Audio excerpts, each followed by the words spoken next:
আচরণশীল হতে হবে। ভগবান বলছেন আমি ভক্তির কাছে ধরা পড়ি, শক্তির কাছে নয়। নিত্য নিহান সে হরি মিলে তো বহুত জলজন্তু হয়, ফলমূল খাইতে হরি মিলে তো বহুত বাদর বাদরা। বলছে ফলমূল দিয়ে যদি ভগবানকে পাওয়া যেত তাহলে গাছের বাদরগুলো আগে পেয়ে যেত। নিত্য নিহান সে হরি মিলে তো বহুত জলজন্তু হয়, গঙ্গা জলে স্নান করে যদি ভগবানকে পাওয়া যেত তাহলে যারা জলে থাকে গঙ্গা জলে ওরা ভগবানকে আগে পেয়ে যেত। আর কি বললেন? বললেন তুলসী পুজো হরি মিলে তো মাই পুজো তুলসী ছাড়। রাজরানী মীরা বলছেন তুলসী গাছ পূজা করে যদি ভগবানকে পাওয়া যেত তাহলে যাদের জমি আছে তাদের বাগান লাগিয়ে দিত তুলসীর বাগান, তাহলে ভগবানকে পেয়ে যেত। ওই দিয়েও পাওয়া যাবে না। শেষে কি বললেন? পাথর পূজা হরি মিলে তো মাই পুজি পাহাড়। বলছে পাথরের পূজা করে যদি ভগবানকে পাওয়া যেত তাহলে ভারতবর্ষে বড় বড় পাথরের পাহাড় আছে তার আগে পেয়ে যেত ভগবান। দুধ পিয়াতে হরি মিলে তো বহুত মাছলিওয়ালা। দুধ পিয়ে যদি ভগবানকে পাওয়া যেত তাহলে গরুর বাছুরগুলো আমি পাওয়া যেত, পেয়ে যেত ভগবান। দুধ পিয়াতে হরি মিলে তো বহুত মাছলিওয়ালা। मीरा कहे बिना प्रेम से नहीं लिए नंदलाल।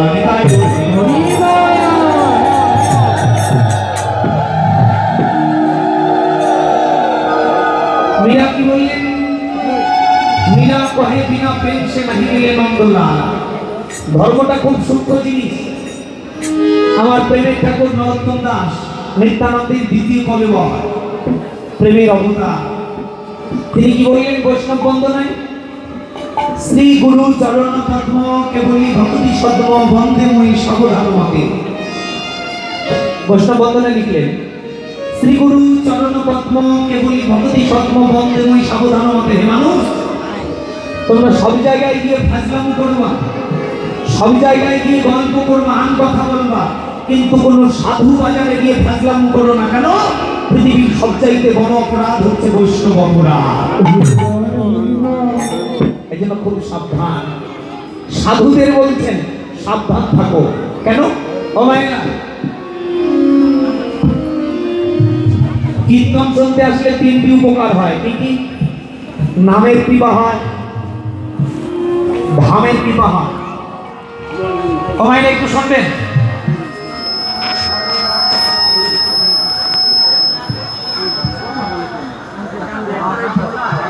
জানেন কীর্তন শুনতে আসলে তিনটি উপকার আর ক্ষতিও তিনটা। জেনে রাখবেন, তিনটি উপকার হয়, তিনটি ক্ষতি হয়। একটু শুনে রাখবেন, কাজে লাগবে, আপনাদের জন্য কাজে লাগবে।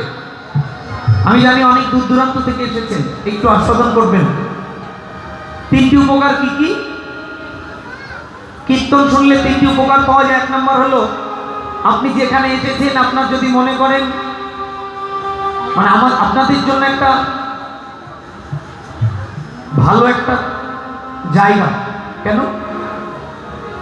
ব্রাহ্মণ, বৈষ্ণব এবং সৎ গুরুদেবের আশ্রম। হরিভক্তি বিলাসে বললেন, এই যে মায়েরা একটু শুনে রাখবেন, কাজে লাগবে। হরিভক্তি বিলাসে বলছেন ব্রাহ্মণ যদি বৈষ্ণব হয়, সেই বৈষ্ণব ব্রাহ্মণকে দর্শন করা আর একজন দেবতাকে দর্শন করা সমান পুণ্য। একটু খেয়াল রাখবেন ও মায়েরা, ব্রাহ্মণ যদি বৈষ্ণব হয় তাকে দর্শন করা দেবতা সমতুল্য দর্শন। কিন্তু ব্রাহ্মণ যদি অবৈষ্ণব হয় তাহলে তাকে দর্শন করে সূর্য দর্শন না করলে তার দেহ পবিত্র হয় না। কতটা মায়ের দিয়েছেন। ধর্মটা খুব সূক্ষ্ম জিনিস। যারা করছে তাদের সাবধানতা অবলম্বন করতে হবে। আমি তুলনা করি ব্লেডের সঙ্গে। ব্লেড যেমন দুই দিকে কাটে, যারা করছে ধর্ম তাদেরও সাবধানতা অবলম্বন করে করতে হবে, আর যারা করছে না তাদের তো কাটবে। এই জন্য যারা করছে যদি সাবধান না থাকে কেটে যাবে। এই জন্য বললেন ব্রাহ্মণ বৈষ্ণবকে দর্শন করা দেবতা সমতুল্য। কিন্তু ব্রাহ্মণ যদি অবৈষ্ণব হয়, সবগুলি ব্রাহ্মণ কি বৈষ্ণব আছে? অবৈষ্ণব আছে তো। ভগবান পরক্ষণে লাইন দিলেন, ব্রাহ্মণ যদি অবৈষ্ণব হয় তাহলে তাকে দর্শন করে যতক্ষণ পর্যন্ত সূর্য দর্শন না করবেন ততক্ষণ পর্যন্ত আপনার দেহটা অপবিত্র থেকে যায়। হামিদা, এই জন্য আপনাদের জন্য একটা সুখবর আমার কালকে থেকে এসে খুব ভালো লাগছে যে তিনি ব্রাহ্মণ, তিনি বৈষ্ণব, একনিষ্ঠ কৃষ্ণ ভক্ত এবং তার সপরিবারে ভগবানের পথ অনুসারী, পাশাপাশি তার অনেক শিষ্য সামন্ত। তিনি সমাজ সংস্কার, ধর্ম সংস্কার করবার জন্য ধর্ম নিয়ে তিনি জীবন দিচ্ছেন। আজকের এই সাধুর বাজার আয়োজন করেছেন। পরক্ষণে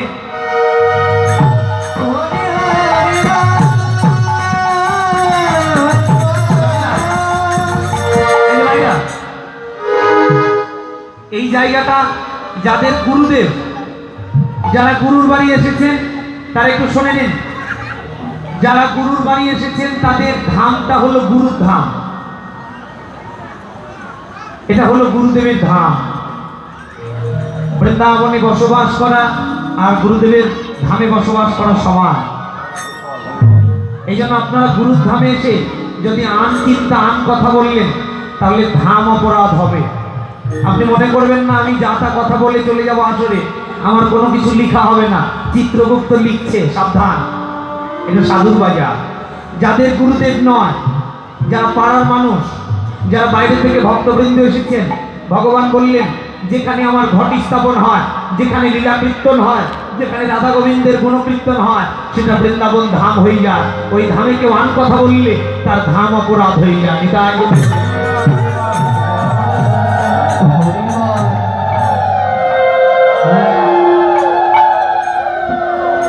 তাহলে আপনি যদি মনে করেন এটা ধাম তাহলে পুণ্য পাচ্ছেন। যদি মনে করেন এটা আমার গুরুদেবের বাড়ি, আমার বাড়ির পাশে একটা বাড়ি, ভগবান বললেন যেদিন থেকে ঘটি স্থাপন হয়েছে সেই দিন থেকে এই জায়গাটা আমার বাবাজির যে জায়গা, মানে গুরুদেবের যে আশ্রমের জায়গা, ভগবান বলছে যার বাড়ি সে যদি মনে মনে চিন্তা করে যেটা আমার জায়গা, তবুও তার ধাম অপরাধ হয়ে যাবে। এই দুই দিন মনে মনেও চিন্তা করা যাবে না এটা আমার জায়গা। যদি কারো বাবার জায়গা থাকে বলা যাবে না এটা আমার বাবার জায়গা, তাহলে ধাম অপরাধ হবে, আমার ধামের কৃপাও হবে। তাহলে ধাম অপরাধ। আপনি কৃষ্ণ নাম শুনতে এসে আন কথা বললে নাম অপরাধ হবে। যদি আন কথা না বলেন তাহলে নামের ক্রিয়া হবে। আন কথা বললে নামের ক্রিয়া হবে না, নাম অপরাধ নিয়ে বাড়ি যাবেন। অপরাধগুলো লেখা হবে, শাস্তি পাবেন কবে? হঠাৎ করে দেখবেন আপনার দেহের মধ্যে ডায়াবেটিস, হার্ট প্রেশার হয়ে গেছে, আপনার পরিবারের একজন স্ট্রোক করেছে, হঠাৎ করে দেখবেন আপনার বাড়িতে এমন একটা বিপদ এসেছে যে বিপদটার কারণে 2 লক্ষ টাকা খরচ। আপনি মনে করবেন না আজকে অপরাধ করছি বিধায় আমার লিখা হচ্ছে না, এই অপরাধের প্রায়শ্চিত্ত কোনো এক সময় সংসারে আসবে। এই জন্য সাবধান। তাহলে নাম অপরাধ, ধাম অপরাধ, আর আরেকটি অপরাধ হয় বৈষ্ণব অপরাধ। সাধু বাজারে এসেছ, যদি পারো মানবকুলকে যদি ধন্য করতে চাও তাহলে সাধুর চরণতলে স্থির থেকে শান্ত ভাব, যদি পারো প্রত্যেককে একবার আলিঙ্গন করো। কেন? কে জানে কোন রূপে ভগবানে আসরে আসতেও পারে।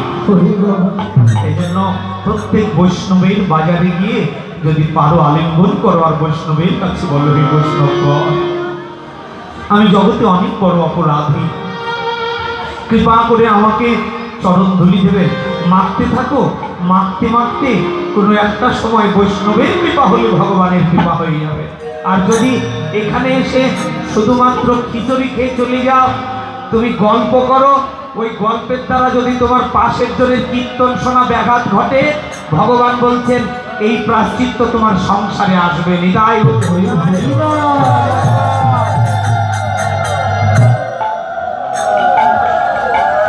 এই জন্য আমি কীর্তন তেমন সেটা জানি না, কত ভালো কীর্তন করতে পারি না।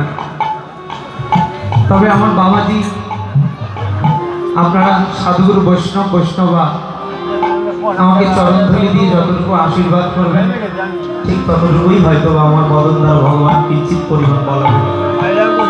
ভগবান বললেন আমার হইতে আমার নাম বড়, নাম হইতে ভক্ত বড়, ভক্ত হইতে ভক্তির চরণের ধুলি বড়। হরি বল, হরি বল, হরি বল, হরি বল। বৈষ্ণব আমাকে প্রমাণ করে আশীর্বাদ করবেন, আমি যেন আপনাদেরকে এই সূর্য পুজো আস্বাদন করে আনন্দ দিতে পারি এবং সকল ভুল ত্রুটি ক্ষমা সুন্দর দৃষ্টিতে দেখবেন। যদি তাই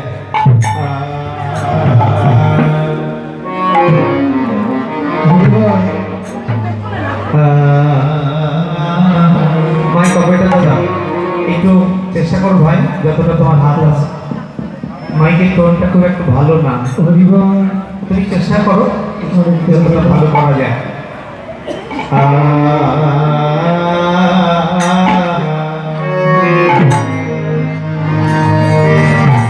করে মশায়ে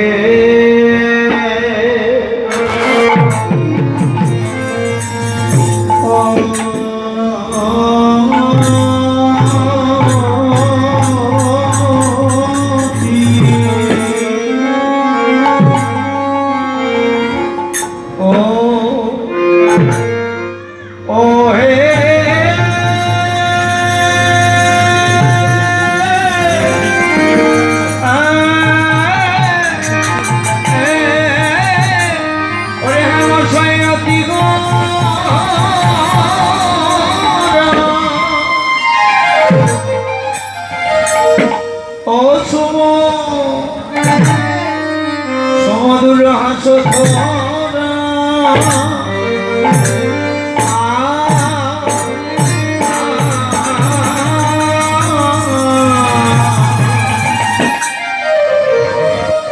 দেখো দেখো গোরা আমার কিনা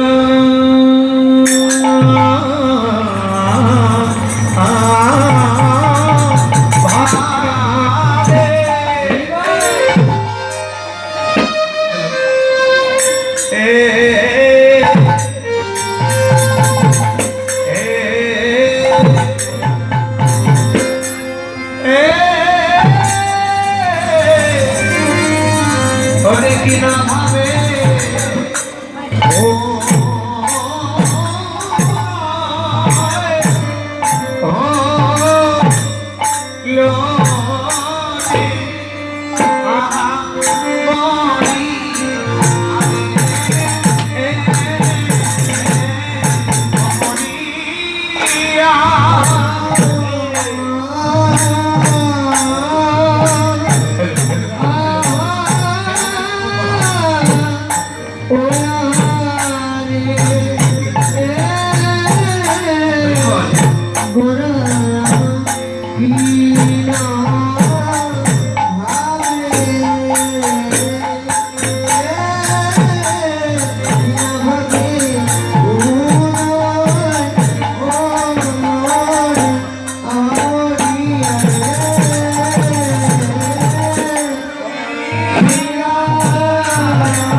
দেখো দেখো হেমশয়ে হেমশয়তি বিষয়ে অতি করা আমার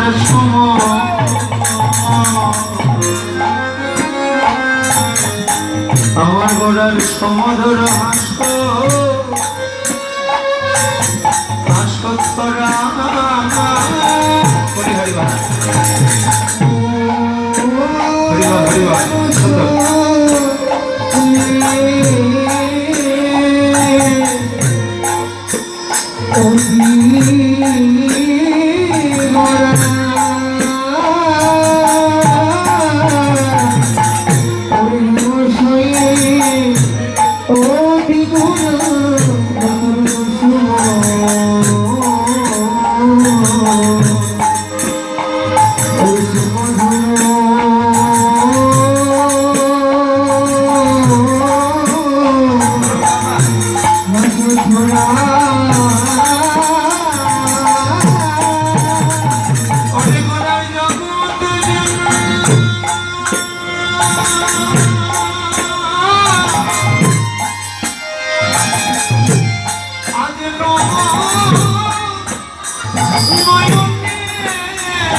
আমার কত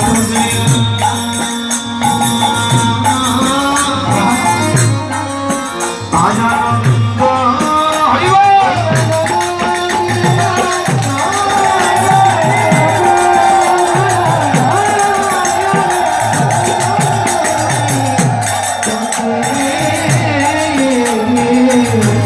আমার গোড়া গোড়া কত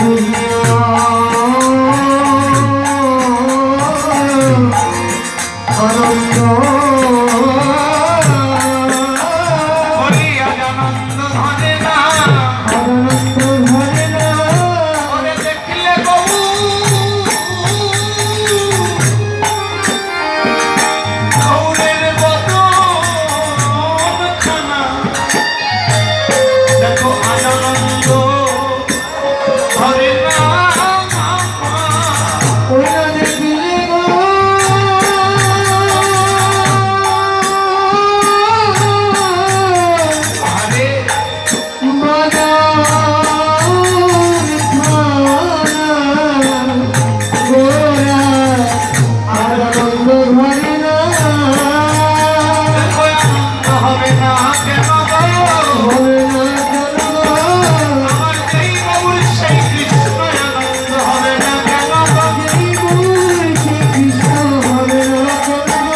জন্য মহাপ্রভু আমার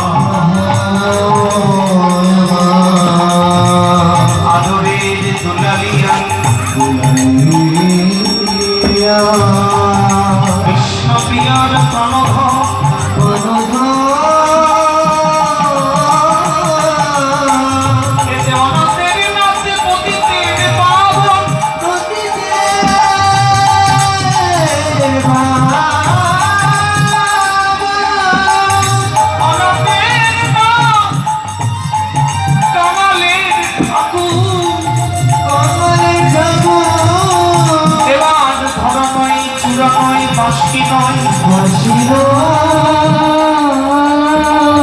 এমনকি তার রাজ আবরণ খানা পরিত্যাগ করেছে,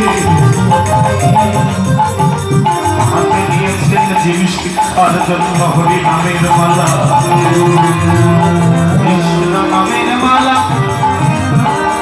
একদিকে রাধার বঞ্চিত ধন প্রেমঋণ পরিশোধ করবে বলে রাধা প্রেমের ডালি মাথায় বলে, অন্যদিকে আমার মতো প্রবচ্ছন্ন কলিহত কামন্ধ অত্যাচারী দুরাচারী ব্যভিচারী সংসারবদ্ধ মায়াবদ্ধ ঘুমন্ত কামন্ধ আমি জীবিকা উদ্ধার করিবে বলে রাধা কৃষ্ণের প্রণয় বিক্রিয়া মহাদিনী শক্তিমা যে তৎমা ভূমি ভূমি পুরধ জলঙ্কদল চৈতন্য প্রগটন রাধা ভাব বিদর্শনিত কৃষ্ণ স্বরূপ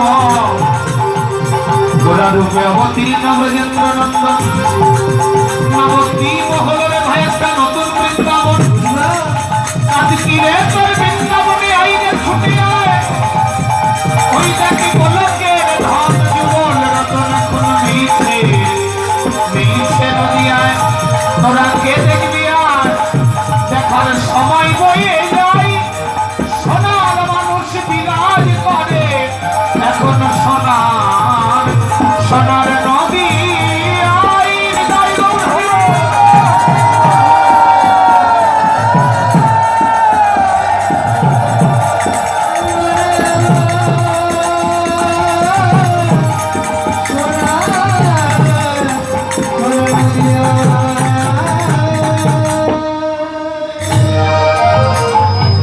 ভগবান ভগবানত্ব বিলয় দিয়ে যদি ভাব অঙ্গীকার করি নদিয়ার মাঝারি হেমানন্দে বাহু তুলি গঙ্গায়মান হলে অবতীর্ণ হল গড়ারূপে অবতীর্ণ ব্রজেন্দ্র নন্দ নবদ্বীপ হল রে ভাই একটা নতুন বৃন্দাবন, যুবসান কলিযুগ ধন্য করেছি হরি নামে কৃষ্ণ নামে দূর করবে অশ্লীল কে মানুষ।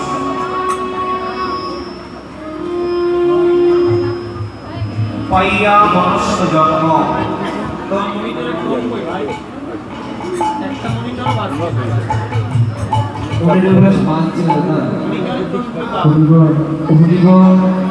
জানি না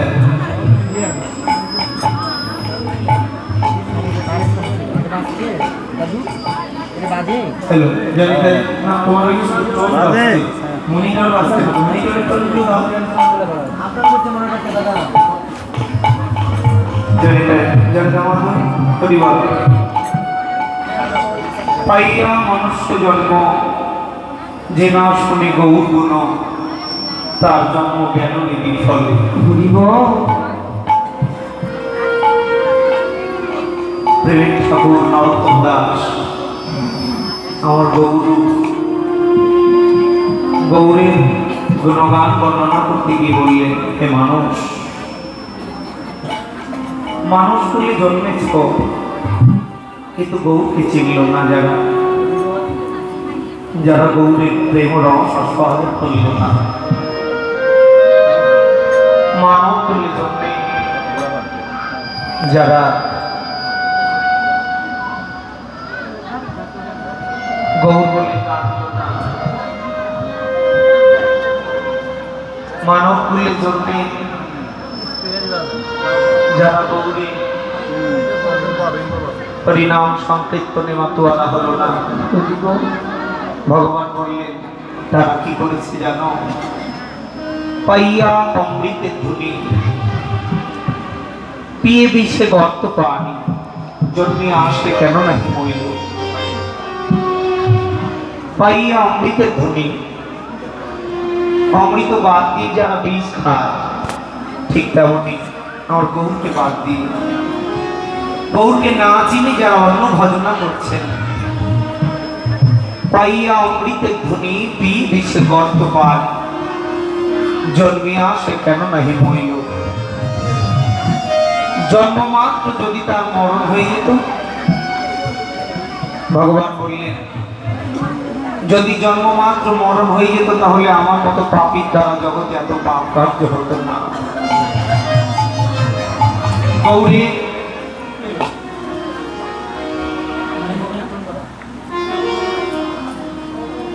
আমার মতো পাপী,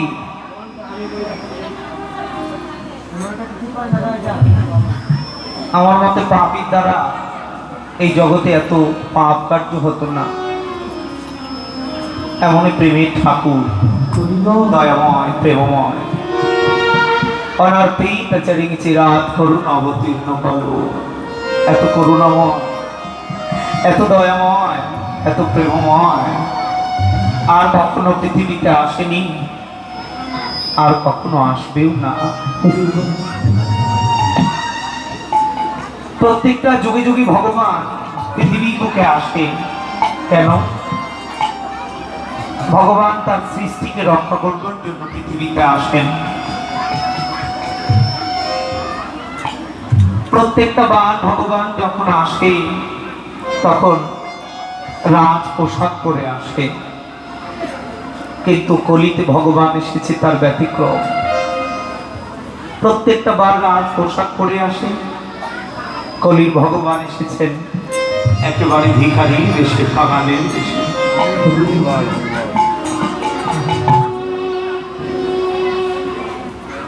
প্রত্যেকটা যুগে যুগে ভগবান অস্ত্র দিয়ে ধর্ম প্রতিষ্ঠিত করেন, কিন্তু কলিতে প্রত্যেকটা যুগে যুগে ভগবান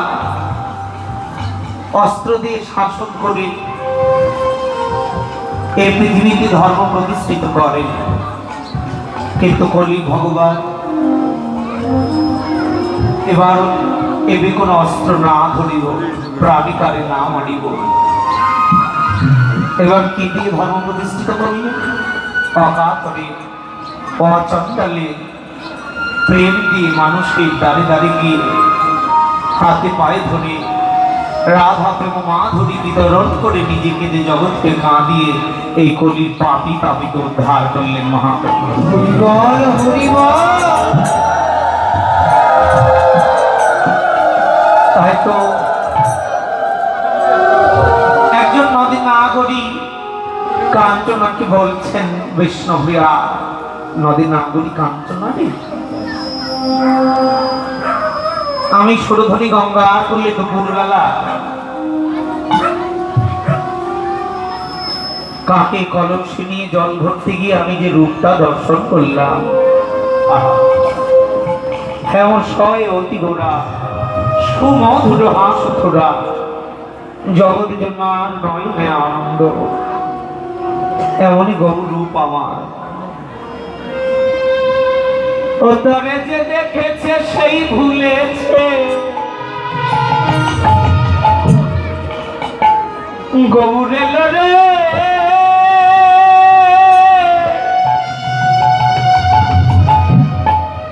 আমার সোনার নবিয়া, প্রেমময় লড়ে দয়াময়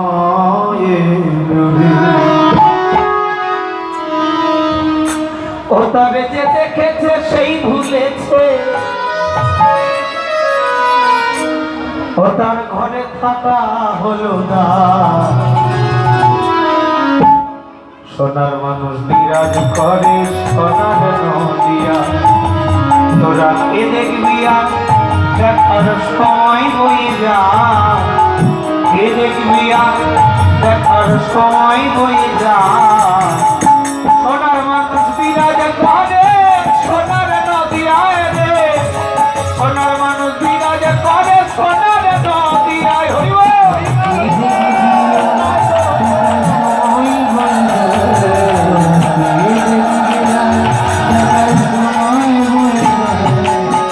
সোনার মানুষ বিরাজ করে সোনার নদিয়ায়, সোনার মানুষ বিরাজ করে সোনার নদিয়ায়। সেই মানুষটি অচন্দ্রালে প্রেম বিলাইল। কাকে দিল প্রেম? অচন্দ্রালে প্রেম দিল। যারা প্রেমিক তাদেরকে নয়, যার অন্তরে প্রেম নেই তাকে প্রেম দিল। সেই মানুষটি অচন্দ্রালে প্রেম বিলাইল। আমার মহাকবি জেনেও তারে কোলে তুলে দিল গো, কোলে তুলে দিল। আবার তারপর সে ধন্য হলো, অধিকার পরশে ধন্য হলো। জগতে কত সখা, সোনার মানুষ বিরাজ করে সোনার নদিয়ায় রে, সোনার মানুষ বিরাজ করে নদিয়ায় রে, সোনার মানুষ বিরাজ করে নদিয়ায় রে, সোনার মানুষ বিরাজ করে সোনার নদিয়ায়। সেই মানুষটি বিতরিল মহামন্ত্র না, আমার নামের গুণে ধন্য হলো সারা বিশ্ব ধরাধাম।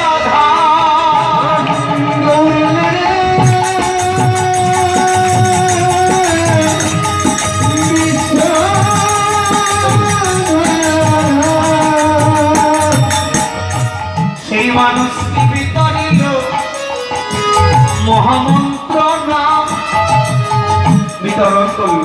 একটু বড় ভাই হবে এটা বুঝতে পারছি না, কি বলছো বুঝতে পারছি। আমি কিন্তু তাদের দৃষ্টি আকর্ষণ করে বলছি, মাইক অপারেটরের কাছে উনি আমার কথা শুনছে না।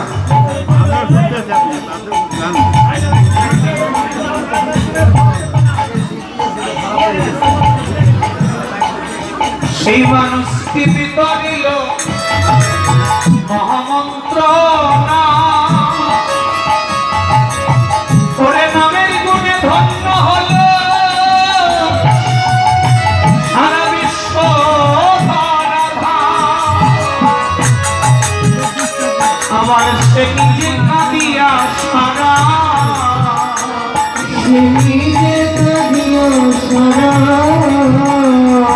সারা জগৎকে কাঁদা। সোনার মানুষ বিরাজ করে সোনার নদিয়ায় রে, সোনার মানুষ বিরাজ করে সোনার নদিয়ায় রে, সময় হয়ে যায়, সময় হয়ে যায়। সোনার মানুষ বিরাজ করে সোনার নদিয়ায় রে, সোনার মানুষ বিরাজ করে সোনার নদিয়ায়। সেই মানুষটি বিতরিল মহামন্ত্র নাম, নামের গুণে ধন্য হলো সারা বিশ্ব ধরাধাম। এই সারা বিশ্ব ধরাধামকে তিনি নাম এবং প্রেম দিয়ে বিতরণ করে জগৎ উদ্ধার করলেন। আবার তার কৃপাতে অন্ধজনা দৃষ্টি পেয়েছে, কত বাবাই কথা বলে খোলা হাঁটতে শিখেছে।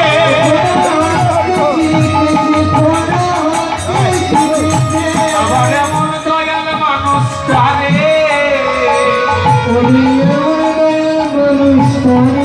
লোকে দেখতে না চায়।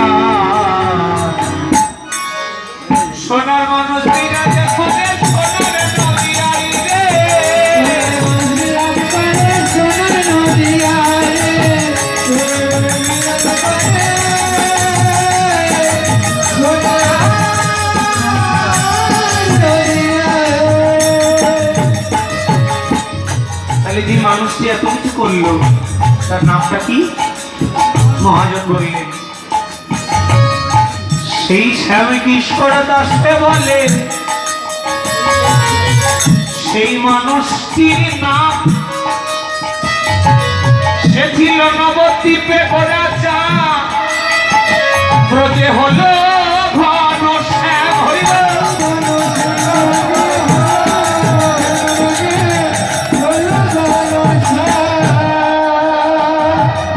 আবার শ্যামকিশোর দাসে বলে, সেই মানুষটির নাম নবদ্বীপে গোরাচা, সে ছিল ব্রজে ঘন শ্যাম। আবার তার কালো অঙ্গ শোনা হলো,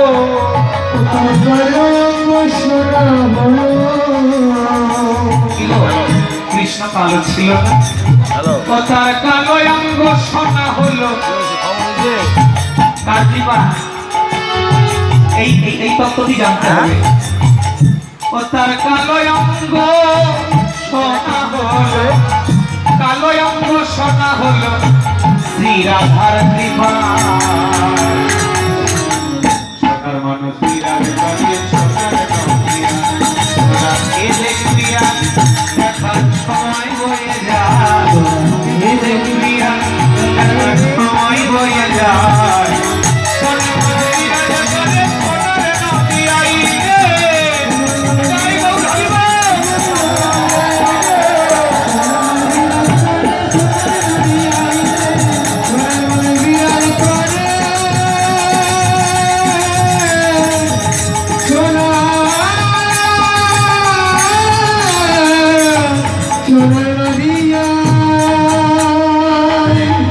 চৈতন্য মহাপ্রভু নদিয়ার মাঝারে এসে দুটি ভাব অঙ্গীকার করে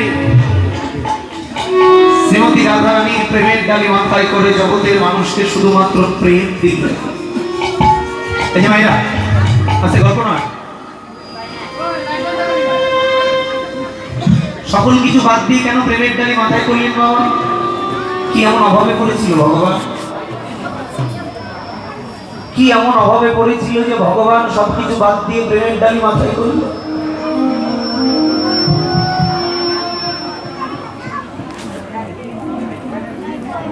কলিকালে প্রেম শ্রেষ্ঠ কেন করলেন ভগবান? কেন মহাপ্রভু সবকিছু বাদ দিয়ে মানুষের দ্বারে দ্বারে প্রেম বিতরণ করলো? মানুষকে বললেন, হে মানুষ, যদি পারো আমাকে প্রেম দিয়ে ডাকো। এর একটি মাত্র কারণ, সেই কারণটা আমরা জানবো। কেন ভগবান হয়ে ভগবত্তা বিলিয়ে দিয়ে তিনি প্রেমের ডালি মাথায় করলেন? কেন বা তিনি প্রেম বিতরণ করলেন ভগবান হয়ে? দাপর লীলা শেষ করবার সময়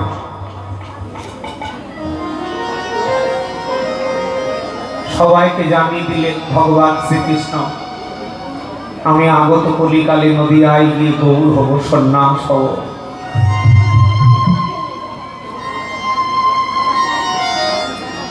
দেবতাগণকে জানিয়ে দিল।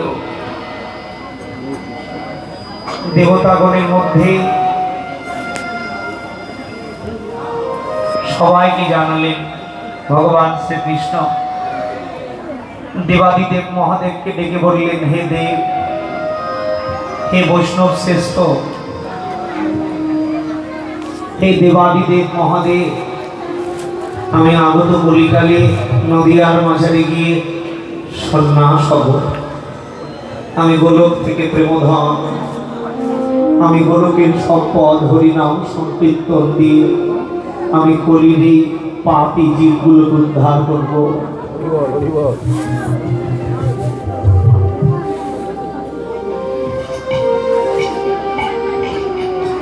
সকল দেবতাকে যখন জানালেন, এর মধ্যে বৈষ্ণব শ্রেষ্ঠ, বৈষ্ণবের চূড়ামণি শিব বাবা ভোলানাথ তার অমরত্ব অমৃত ভান্ডারটা গোবিন্দ চরণে দিয়ে বলেছিল, কৃষ্ণ তুমি আমাকে স্বর্গ সুখ দিয়েছ, কিন্তু আমি তো তোমার চরণ দুটি সেবা করতে পারিনি। দেবাদিদেব মহাদেব নয়নের জল দিয়ে গোবিন্দ চরণ দুটি ধুইয়ে দিচ্ছে।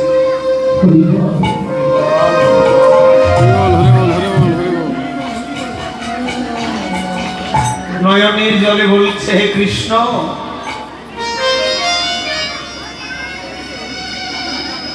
জানেন বাবা, যেখানে দেবতারা থাকে সেই জায়গাটার নাম হলো দেবালয়। দেবতারা নিজের নিজের স্বর্গসুখ ভোগ করছেন। দেবতারা কখনো কোনোদিন ভগবানের গোলক বৃন্দাবনে গিয়ে ভগবানের নিজের হাতে চরণ সেবা করবার সুযোগ পায় না। তাদের নিজস্ব একটা স্বর্গ দিয়ে দিয়েছে, তারা নিজস্ব স্বর্গসুখ ভোগ করছেন। কিন্তু মানুষ ভুলকে থেকে মানুষকে ক্ষমতা দিয়েছেন ভগবান, যে যারা আমার কর্ম করবে, আমার নাম করে মনুষ্যত্বটাকে, মানব জনমটাকে যদি ধন্য করতে পারে, তাহলে ভগবানের গোলক বৃন্দাবনে গিয়ে ভগবানের সাক্ষাৎ চরণ সেবা করতে পারে নিজের হাতে মানব।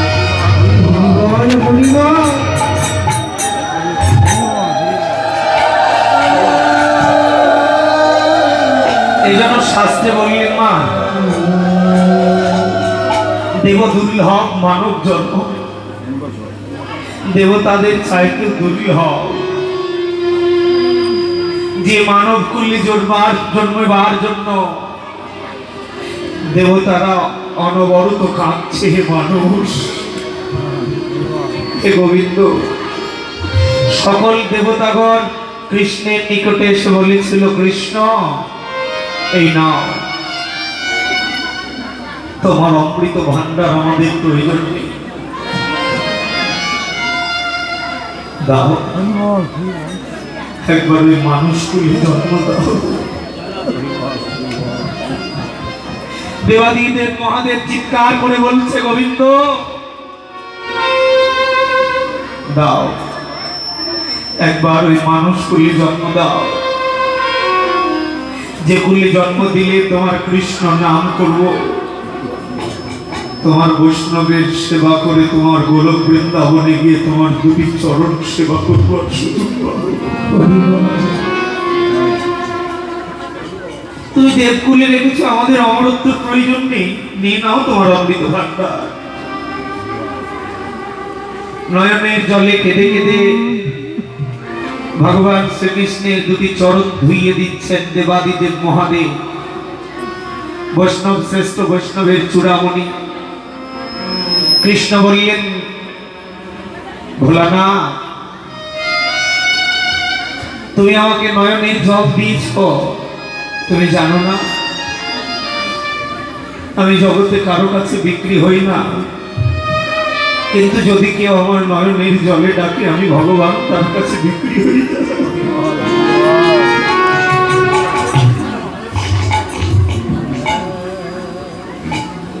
মহাদেব, যাও, তুমি যাও পৃথিবীতে, তুমি পৃথিবীতে মানুষ রূপে যাও, তবে আমার পার্শ্বদ রূপে যাবে তুমি। দেবাদিদেব মহাদেবকে ভগবান শ্রীকৃষ্ণের পার্শ্বদ রূপে আবির্ভূত করলেন। কলির প্রথম সন্ধ্যায় দেবাদিদেব মহাদেব আর দেবকুলে থাকলেন না। কে হলেন? দেবাদিদেব মহাদেব এই মানুষ রূপে জন্মিবার স্বাদ আস্বাদন করে হরি নাম করবার জন্য, গৌরের প্রেমধন আস্বাদন করবার জন্য অদ্বৈত আচার্য রূপে আবির্ভূত হলেন।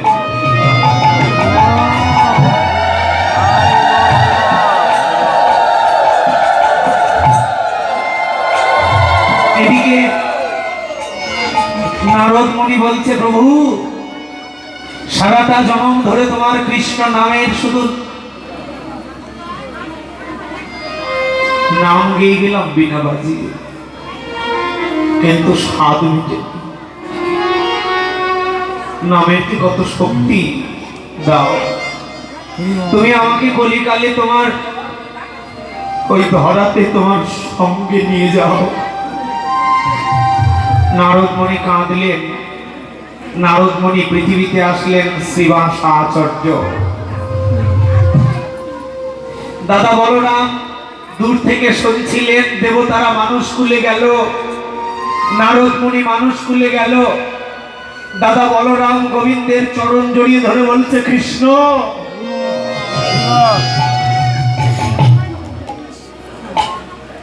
তুই আমাকে ত্রেতাতে জন্ম দিয়েছিলি ভাই লক্ষণ করে, আমি তোর ছোট ভাই ছিলাম। আমি বনে গিয়ে তোর কত চরণ সেবা করেছি, কেন রে ভাই? ত্রেতাতে তুই হলি আমার বড় দাদা, আমি তোর ছোট ভাই লক্ষণ হলাম, কেন তুই দাপরে আমাকে শক্তিমান করে জন্ম দিলি? যে শক্তির অহংকার নিয়ে তোর চরণ সেবা আমার করা হলো না, তোকে তো কৃষ্ণ বলে আমার ডাকা হলো না ভাই। তাই আমার সমস্ত শক্তি তুই কেড়ে নে, আমার সমস্ত শক্তি কেড়ে নিয়ে দে। এই জন্মে তো আমি দাদা বলরাম হয়ে জন্মেছি, শক্তিমান না। কলিতে আমি আর শক্তিমান হতে চাই না। তোর যত প্রেম আছে তুমি আমাকে বিলাবার জন্য দায়িত্ব দে। তোর যত হরি নাম আছে তুই আমাকে বিলানোর জন্য দায়িত্ব দে। তাই দাদা বলরামকে ভগবান শ্রীকৃষ্ণের পার্ষদ নিত্যানন্দ দাস করে দিল। প্রেমের ঠাকুর, প্রেমের অবতার।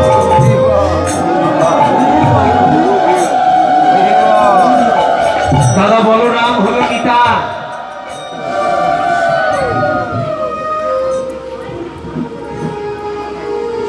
দাদা বলরাম নিত্যানন্দ দাস হলো কলিকালে। এই যে মায়েরা, কলিকালে নিত্যানন্দ দাস মহাপ্রভুর সঙ্গে হরিনাম বিতরণ করলেন, মার খেয়ে জগায় মাথায় উদ্ধার করলেন, কত পাপী তাপী উদ্ধার করলেন জগৎ থেকে।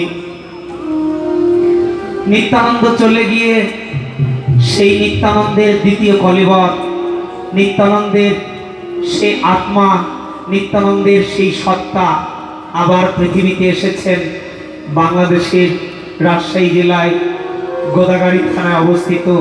যিনি নিতায়, যিনি ত্রেতা যুগের লক্ষণ, দাপরে বলরাম, কলিতে নিত্যানন্দ, আর নিত্যানন্দের চলে গিয়ে আবার তিনি পৃথিবীতে এসেছেন ঠাকুর নরোত্তম দাস।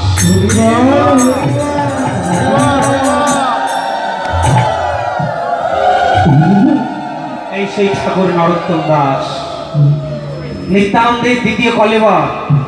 নিত্যানন্দের দুইবার জন্ম কলিকাল, একবার নিত্যানন্দ দাস মহাপ্রভুর সঙ্গে, আর মহাপ্রভুর দ্বিতীয় কলেবর হচ্ছে শ্রীনিবাস আচার্য।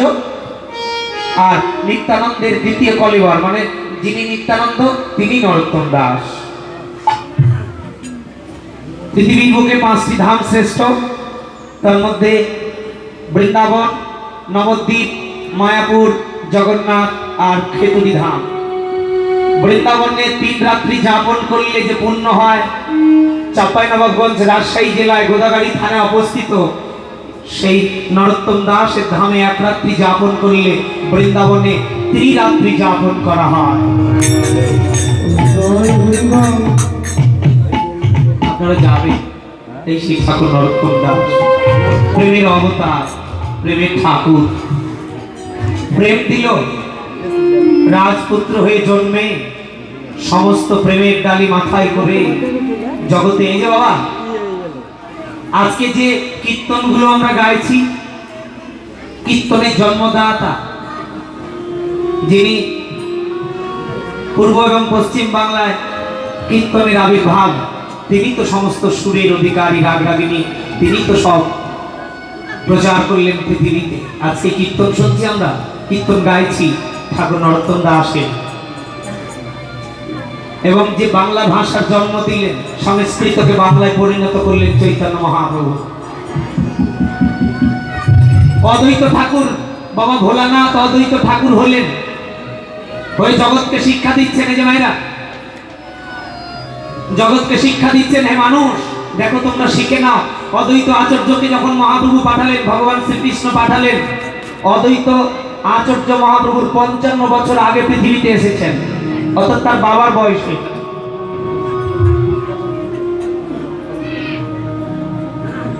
পৃথিবীতে আসার পরে তিনি যখন দেখলেন কলিকালের মানুষগুলো আচরণহীন, কলিকালের মানুষের হৃদয়ে প্রেম শূন্য, কলিকালের মানুষ অনর্থক, কলিরকা, মুখে নাহি কৃষ্ণ নাম, অসৎ কথাই সতত মগন, হইয়া মায়ার দাস করে নানা অভিলাষ, মিছা মায়া যাইছে জীবন, ভক্তি গন্ধ নাহি পায়, কেবলে পশুরও পায়, পশুর মতো আচরণ হয়ে গেছে কলিকালী মানুষের। অদ্বৈত আচার্য ডাকলেন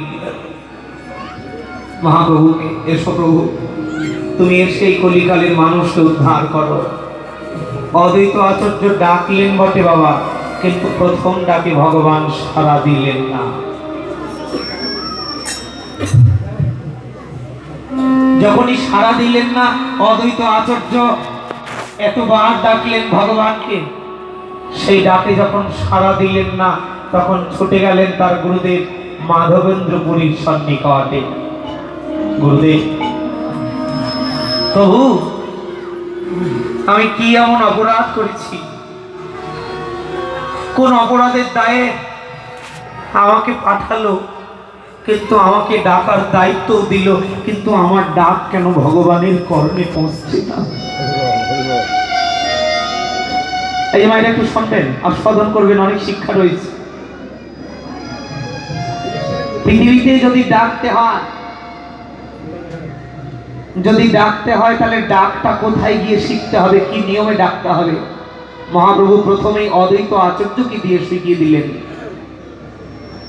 অদ্বৈত আচার্য যখন তার গুরুদেব মাধবেন্দ্র পুরীর সন্নিকটে গেলেন, গিয়ে বললেন, প্রভু আমি এত ডাকছি, তবে আমার ডাকে কেন সাড়া দিচ্ছে না?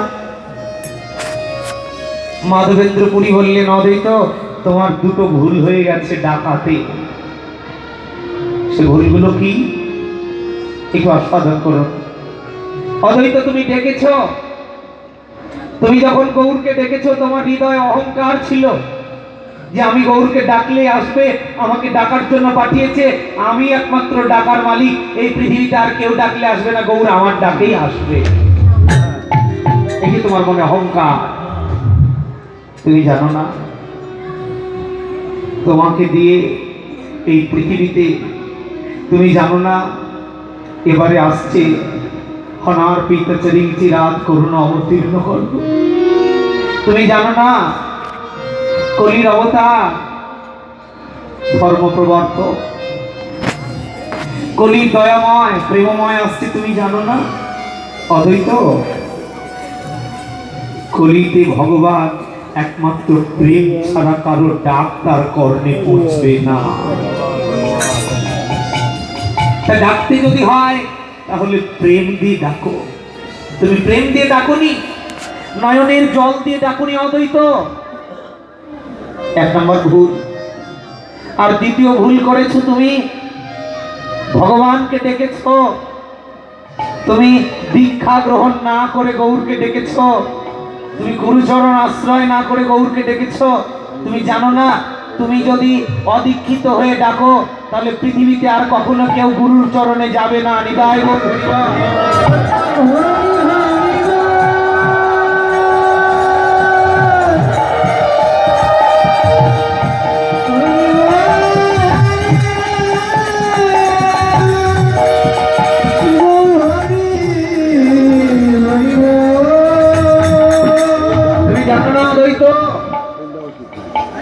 এই পৃথিবীতে তুমি যদি অদীক্ষিত হয়ে ডাকো, তাহলে তোমার ডাকে ভগবান যদি চলে আসে, তাহলে জগতে যে আর কেউ গুরুচরণ আশ্রয় করবে না। দেখুন কি শিক্ষা দিলেন এই যে মায়েরা, কি শিক্ষা দিলেন? দুটি শিক্ষা। একটা হচ্ছে ডাকতে যদি হয় প্রেম দিয়ে ডাকো, আর দ্বিতীয় হচ্ছে তোমার হৃদয়ে তখনই প্রেম আসবে যখন তুমি সৎ গুরু চরণ আশ্রয় করে গুরু চরণে দেহ মন প্রাণটা সঁপে দেবে। প্রেম না হলে গৌর আসবে না। আর সেই প্রেমের মহাজনকে তুমি জানো না? প্রেমের দোকান খোলা আছে, রাধা রানী তার মহাজন, রেখেছে ধন যতন করে পাহারা তার দ্বারে দ্বারে। 6 জন দাঁড়ি সঙ্গে অতিক্রম করে প্রেম রাজ্যে যেতে হবে। আর প্রেম রাজ্যে যেতে গেলে 6টা দ্বার অতিক্রম করতে হবে, জানো না? প্রথম দাঁড়ি দীক্ষা গুরু, প্রথম দাঁড়ি বসে আছেন দীক্ষা গুরু। তাই বললেন প্রথম দাঁড়ি দীক্ষা গুরু নবদ্বীপে করান গমন। সখীরূপা গুরুর শনি চল রে মন বৃন্দাবনে, সখী অনগত ভজন করো। এই যে মায়েরা আছে,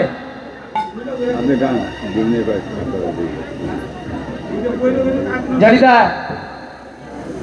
সখী অনগত ভজন, সদ্গুরু চরণ আশ্রয় করো। আশ্রয় করে সখী রূপা গুরুর শনে চলো রে মন বৃন্দাবনে। মন বৃন্দাবনে সখী রূপা গুরু নিয়ে যাবে।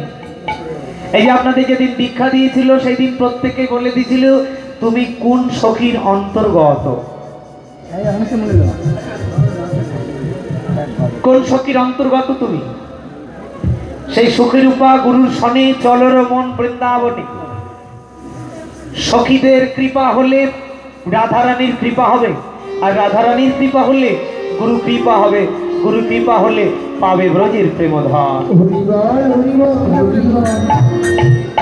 যাও অদ্বৈত, এবার গিয়ে নয়নের জলে একটা তুলসী পত্র চন্দনে চর্চিত করে হা গৌর বলে দাও। অদ্বৈত আচার্য মাধবেন্দ্র পুরীর সন্নিকটে চরণ তলে আত্মসমর্পণ করলেন, প্রভু তুমি আমায় দীক্ষা দাও।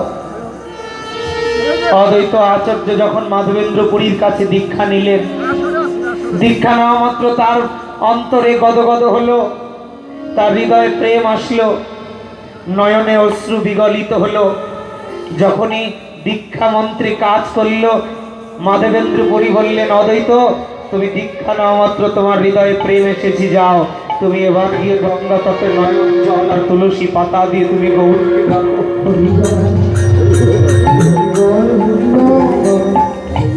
অদ্বৈত আচার্য গঙ্গা তটে গিয়ে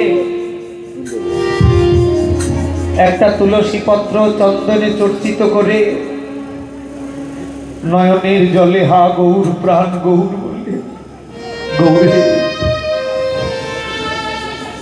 আমি তোমার ভজন জানি না, তোমার সাধন জানি না, তোমার মন্ত্র জানি না, তোমার তন্ত্র জানি না, আমি যে জগতে বড় পাপী।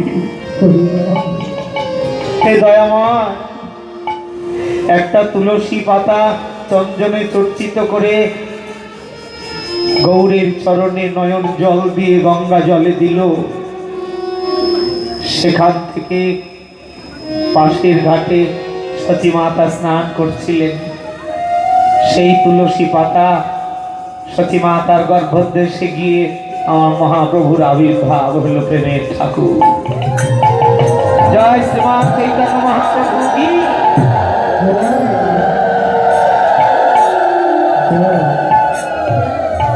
এই জন্য বললেন আমায় যদি ডাকতে হয় তাহলে প্রেম দিয়ে ডাকো, প্রেম ছাড়া যে আমি কারো হৃদয়ে যাব না। আর সেই প্রেমের মহাজন একমাত্র শ্রী গুরুদেব। তাই তো আমার প্রেমের ঠাকুর নরোত্তম দাস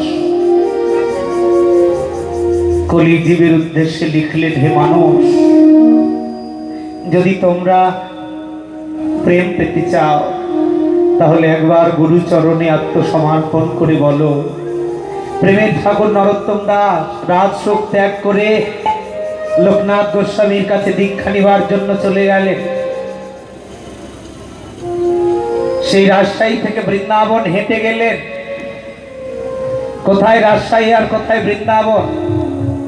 দীক্ষা নিবার জন্য তিনি ছুটে গেলেন বৃন্দাবনে। প্রথম আজে ক্লান্ত হয়ে গেছে, তীব্র আকাঙ্ক্ষা নিয়ে চলেছে। মহাপ্রভু দেখলেন আমার নিতাই, আমার নরোত্তম আসছে আমার কাছে দীক্ষা নেওয়ার জন্য, তাকে দিয়ে তো সমাজে পরিবর্তন করতে হবে। তাই মহাপ্রভু নিজের হাতে ছদ্মবেশে প্রথম আজে ক্লান্ত হয়ে পড়ে আছেন ঠাকুর নরোত্তম দাস। তার গায়ে হাত দিয়ে মহাপ্রভু বলছেন, ওঠো, এই নাও, তুমি এই দুধটুকু পান করে নাও, তোমার ক্লান্তি দূর হয়ে যাবে। মহাপ্রভু নিজের হাতে দুধ দিয়ে গেলেন। তিনি দীক্ষা নেবার জন্য লোকনাথ গোস্বামীর মলমূত্র পরিষ্কার করলেন, করে দীক্ষা নিলেন। দীক্ষা নেবার সময় লোকনাথ গোস্বামী বললেন, নরোত্তম, বলো তুমি আমাকে গুরু দক্ষিণা কি দেবে? সেদিনই ঠাকুর নরোত্তম দাস বলেছিল,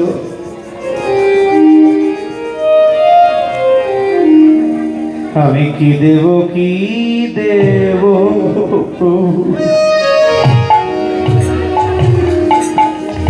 আমি কি দেব তোমার, আমি কি দেব, কি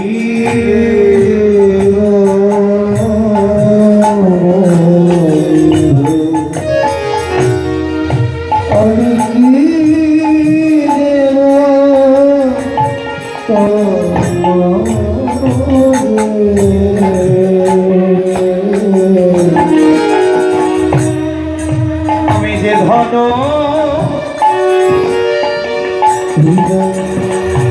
তোমারে দেব,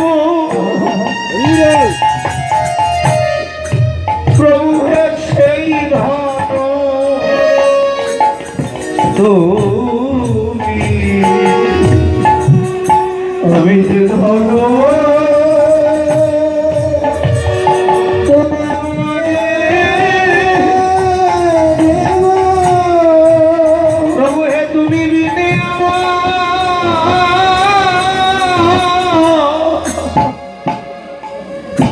আরে কে আছে তুমি বিনে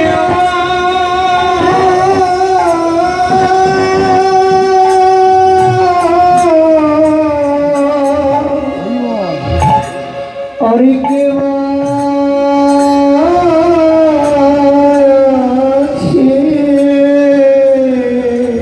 বলে মানাবো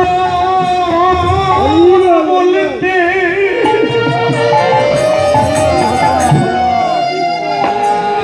একমাত্র তুমি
তোমার রাঙা সরো